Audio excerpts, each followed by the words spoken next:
আজ দেখো আমার দাদা বাজার থেকে এই টুনি লাইটগুলো কিনে নিয়ে এসেছিল বাড়িটাকে সাজানোর জন্য। তো আমি তো সেগুলো দেখেই লেগে পড়েছিলাম কাজে। তো ওগুলো নিয়েই ছাদে উঠে পড়েছিলাম বাড়িটাকে সাজানোর জন্য আমি আর আমার দাদা মিলে। তো কিভাবে কি টুনির লাইটের কানেকশন করতে হয় সেগুলো তো আমাদের জানা ছিল না। আমার তো এই এত রোদের মধ্যে ভালো লাগছিল না দেখে, ওরা ছাদে ছিল, আমি নিচে নেমে চলে এসেছিলাম। তারপরে এসেই আমি ভাত বেড়ে নিয়েছিলাম, যেহেতু বেলা অনেক হয়ে গেছে, 1টা বাজতে যায়। তো তখন আমি ভাত আর শাক চচ্চড়ি, শাক ভাজা আর ডাল হয়েছিল, যেহেতু আমাদের শনিবার নিরামিষ হয়, তাই ওটা নিয়ে বসে পড়েছিলাম আমি ভাত খেতে। তো তারপরে হাত ধুতে গিয়ে দেখো এদের কাণ্ড দেখো, এরা দুজন কিরকম বসে আছে। এই পিচ্চিটা তো কাউকে ভয় পায় না, উল্টে আমাদেরকে কামড়াতে আসে, এত পিচ্চিটা দুষ্টামি করে। তো তারপরে আমি খাওয়া দাওয়া করে বেরিয়ে পড়েছিলাম আবার সাইকেল নিয়ে। তো এদিকে সন্ধে হলেই আমাদের পেটের মধ্যে ছুঁচা দৌড়ায়।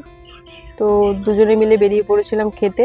তো ভেলপুরি খাবো বলে ঠিক করে রেখেছিলাম, ভেলপুরি এখানে পার্সেল করে নিচ্ছিলাম দুজনে মিলে 2 প্লেট। আমরা দুজনে মিলে 1 প্লেট মোমো নিয়ে নিয়েছিলাম। তো দুজনে মিলে সেটা ভাগাভাগি করে খেয়ে চলে এসেছিলাম। তো এদিকে দেখো বাড়ি যাওয়ার সময় এই কুকুরটা রোজের এই রোডের উপরে বসে থাকে, তো তাড়ালেও যায় না।